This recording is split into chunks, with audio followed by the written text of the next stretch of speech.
Hello mga dongday, andito na naman si Inday. Kanidi ay nga video, dugay na pod ni siya. Padongday mi ani sa home center mga dongday. Kasi na-miss namin mag-Zizerya. Bike lang kami kasi maganda naman ang panahon. Tapos malapit-lapit lang din ang home center dito sa amin. Nakapag-video ko mga dongday, kaya namin sa likod ning Agi. Wala kay tao mo Agi diri, og sakyanan. Pero ang tinod yun mga dongday, diligid pwede nga mag-cellphone ka nga nakabisikleta. Kaya kay kani si Inday, naganahan mo siya sa view, nindot man kayo ang langit. Iyang gi-video ka. Wajud mo tagam si Inday Baki mga dongday nga natagaan ng ticket sa una. Gusto ata nga maduhaan pa. Butangi. Katong una mga dongday, gikan ko ato sa kapilya. Gabiing dako na. Unyawa mo ko kahibaw nga naday pulis nag-atang day. Dool sa traffic light. Gibabagan ko mga dongday, gipahunong gyud ko. Kaya nakit-an day ko nila nga nagunit og cellphone. Kadto nga time, saktong may nag-chat. Tapos sinilip ko mga dongday kung sino yung nag-chat. Idi hawak-hawak ko yung cellphone tumawid sa traffic light. Agoy! Sa bandang unahan, nandoon palang dalawang pulis. Idi ano pa bang mangyayari? Idi nabigyan ng award si Inday Baki. At dahil hindi ko sila naiintindihan mga dongday, mga 4 to 5 years na siguro ang nakalipas, arigato lang ako ng arigato. O diba?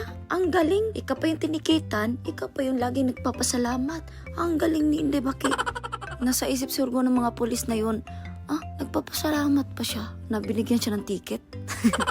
Nawala din sa isip ko na dapat ang sasabihin ko gminasay. Pero ang nasabi ko lagi, arigato, smiling face pa si Inday.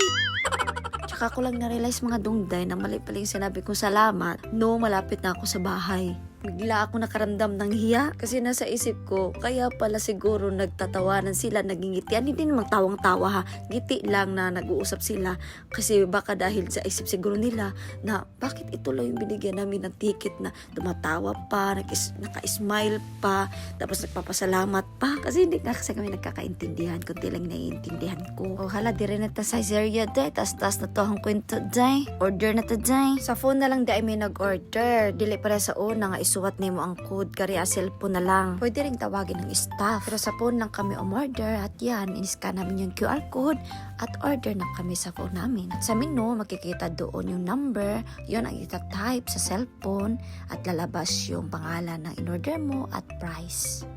Next. Hindi ko guma, no? Add to order. Ato basket. Basket o order? Add to order basket. Tigdating ka pa. Sabay add. May tapos. Umalis na yung machine. Magde-deliver na siya.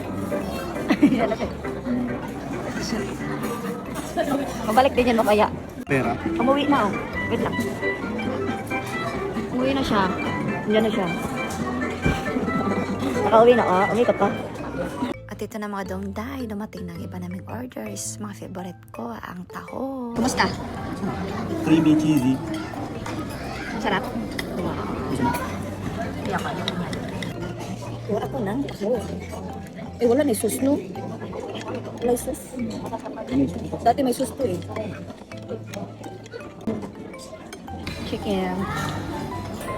Busog na, catch. Tahong. One of my favorite here in Zizerya.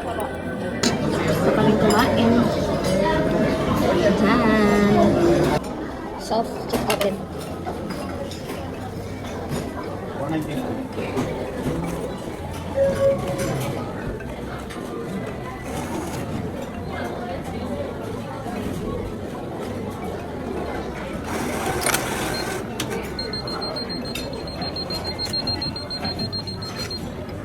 Bye-bye na! Bye. Bye-bye mga dongday.